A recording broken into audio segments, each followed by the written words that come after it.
Ito na ang pinakamakuli at pinakamasayang color run dito sa bayan ng Candelaria. Magandang araw, ako si Jomar at ito ang aking kwento. Ay di ari nga, sa unang pagkakataon ako'y sasali ng color run din sa bayan ng Candelaria kasama ang mga nanay na mahilig magsumba pagkatapos sa hanap ng masarap na kainan. At syempre ang ating mga kabataang aesthetic na tambay sa mga coffee shop. Marami din muna ang tumigil sa pagbola ng bingo at paglalaro ng mahjong para makatakbo. Nandyan din ang maraming tatay na nagpaawat muna sa tagay. Hindi rin mawawala ang mga shibuli at mga beki. Sabi ko nga sa inyo't lahat din ay kasali, pati yung mga natalo sa scatter. Sadyang ako nga ay natutuwa at ako'y nakasali din at ari napapanood ko lang lagi sa Facebook. Tsaka libre lang din naman ang registration. Kaya nga kahit alam ko hindi ko naman sigurado kung matatapos ko yung 5K na tatakbuhin, ay ako'y nagpalista. Siyempre gusto ko maka-experience at minsan lang sa loob ng isang taon. At siyempre gusto ko rin makita ko sadyang agang masaya. At ngayon pala ang sasabihin ko sa inyong sadyang ang masaya. Abay kita nyo gat ang dami na agad nakangiti, tumatawa, mga nagpipitsura na akala mo nga naman sadya'y tatapusin ang 5K. Bago mag-umpisa ang takbuhan, abay warm up daw muna din eh. Kaya naman para mas ma-enjoy ko, pumunta ako doon sa may bandang gitna at sabi ko ngay mas masaya. Abay nagulat ako at biglang nagpasirit ng tubig. At akala ko ganaman ang basa ay pagkatapos pa ng takbuhan, yung pala naman ay bago mag-umpisa. Ay total ay nandito na lang din naman. E di magpakabasa na. Ngayong ako'y nandito, naiintindihan ko na kung bakit maraming sumasali sa mga panran. Gawa ng ikay kahit solong pumunta ba, maya-maya ikay may mga iba na ring tropa. Huwag kang matakot tumakbo, yung iba nga ay may kaso pa. Yung iba ay nakapwesto na.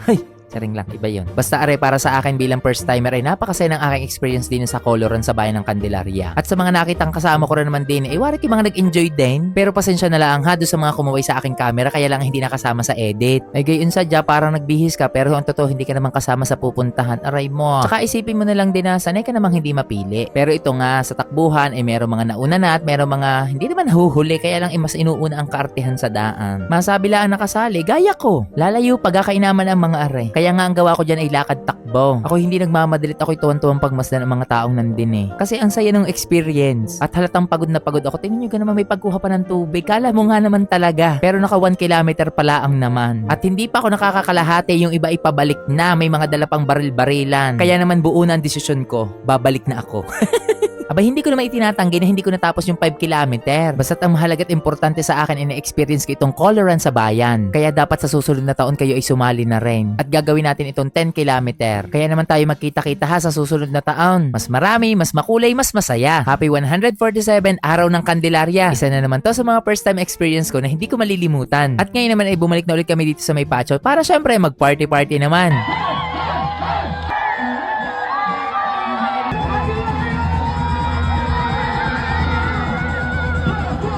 At heto na nga ang pinakahinihintay ng lahat, ang foam party. Kaya gusto magpasalamat ang LGU Candelaria sa lahat ng mga nanay na naglaban ng araw na yan dahil naipon lahat ng mga bula at dinala din sa may Pacho. Ay kita nyo naman, nagkagulo na ang lahat at mga tuwang-tuwa. Ay paano naman, marami din ay ilang araw na hindi naligo at pinaghandaan sa Jaren foam party sa may bayan. Ay hindi nyo rin naman masisisi ang mga tao at kamahal na nga ngayon ng sabon, mahal na rin ang shampoo, abay pati tubig ay nagmamahal, ikaw na lang ang hindi. Nagmahal din naman ako, kaya nga lang daw ay hindi kayang ibalik. O ay siya'y tara din na tayo magbabarik. O ay siya'y hanggang din nilalaan muna ang aking kwento. At baka mapasobra ay mapasama pa ako. Maraming salamat sa inyong panonood at magkita-kita tayo next year.